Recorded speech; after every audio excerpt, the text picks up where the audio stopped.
तृतीय लावाणक लंबक। प्रथम तरंग। वत्सराज उदयन की कथा क्रमशः। ब्रह्मा भी जगत के निर्माण की निर्विघ्न सिद्धि के लिए जिसका स्मरण करता है, उस विघ्ननाशक गणेश जी को नमस्कार है। प्रिया से निरंतर लिपटे रहने पर भी शंकर भगवान जिससे कांपते हैं, उस कामदेव की जय हो। इस प्रकार वासव दत्ता के साथ सांसारिक सुखों का उपभोग करता हुआ वत्सराज एकमात्र वासव दत्ता के प्रति तल्लीन हो गया।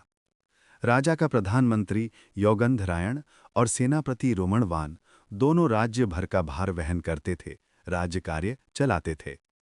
एक बार चिंतित योगंधरायण ने रोमणवान को रात में अपने घर पर लाकर कहा, यह वत्सराज पांडव वंश में उत्पन्न हुआ है। यह सारी पृथ्वी कुल परंपरा से इसी की है और राजधानी हस्तिनापुर है। युद्ध में अनुत्साही उदयन ने वह सब कुछ छोड़ दिया। अब उसका राज्य केवल उस छोटे से वत्स प्रदेश मात्र में रह गया है। स्त्री, मद्य और शिकार के व्यसनों में निमग्न ये राजा सदा निश्चिंत रहता है। राज्य की सारी चिंता इसने हमारे ऊपर छोड़ रखी है। इसलिए अब हम लोगों को ही यह प्रयत्न करना चाहिए जिससे कुल परंपरा प्राप्त समस्त पृथ्वी का राज्य उसे पुनः प्राप्त हो सके। ऐसा करने से हम अपनी राजभक्ति और मंत्रित्व दोनों को सफल कर सकेंगे और बुद्धि के द्वारा सब कुछ सिद्ध हो सकता है। इस प्रसंग में एक कथा सुनो। निपुण वैद्य की कथा। पूर्व समय में महासेन नाम का एक राजा था। वह अत्यंत बलवान दूसरे किसी राजा से पराजित कर दिया गया। उसके मंत्रियों ने स्वार्थवश अपने स्वामी राजा को शत्रु से दंड दिलवा दिया। दंड प्राप्त होने पर वह आत्माभिमानी राजा, मुझे शत्रु के आगे प्रणाम करना पड़ा, इस चिंता से अत्यंत संतप्त रहने लगा। इसी शोक के कारण राजा के शरीर में एक गुल्म उत्पन्न हो गया। उससे आक्रांत राजा मरणासन्न हो गया। एक वैद्य ने उस फोड़े को औषधियों से असाध्य समझकर राजा से झूठ कह दिया कि महाराज, आपकी महारानी मर गई हैं। भीषण संवाद को सुनकर शोक से भूमि पर गिरते हुए राजा का फोड़ा धक्का लगने से स्वयं फूट गया।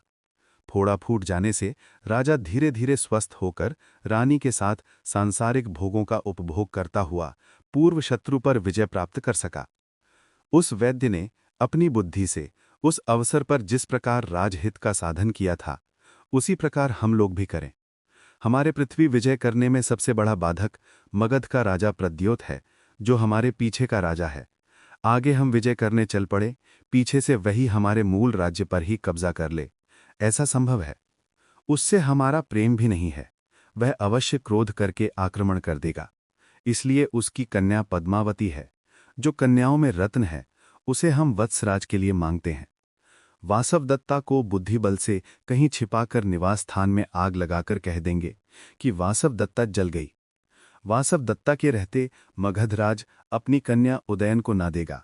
मेरे एक बार प्रार्थना करने पर उसने यही कहा था कि प्राणों से प्यारी कन्या वत्सराज को न दूंगा, क्योंकि वासव दत्ता पर राजा का स्नेह अत्यधिक है। वासव दत्ता के रहते वत्सराज भी दूसरा विवाह न करेगा, उसका अत्यधिक स्नेह है। महारानी जल गई ऐसा घोषित करने पर सब कुछ सिद्ध हो जाएगा।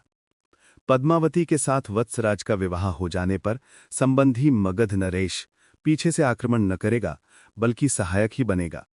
इसलिए हम पहले पूर्व दिशा की ओर आक्रमण करेंगे और क्रमशः अन्य दिशाओं की ओर जाएंगे। इस प्रकार वत्सराज के लिए सारी भूमि को वश में करेंगे। हमारे उद्योग करने पर राजा समस्त पृथ्वी का शासक बन सकेगा। ऐसी आकाशवाणी भी पहले हो चुकी है। मंत्री श्रेष्ठ योगंधरायण की उस योजना को सुनकर और इसे एक साहस मात्र समझकर रोमणवान उससे बोला, पद्मावती के लिए किया हुआ बहाना कदाचित हमारे लिए प्रतिकूल बैठे और कहीं हम ही न दोषी ठहराए जाएं, ये संभव है। इस संबंध में एक कथा सुनो।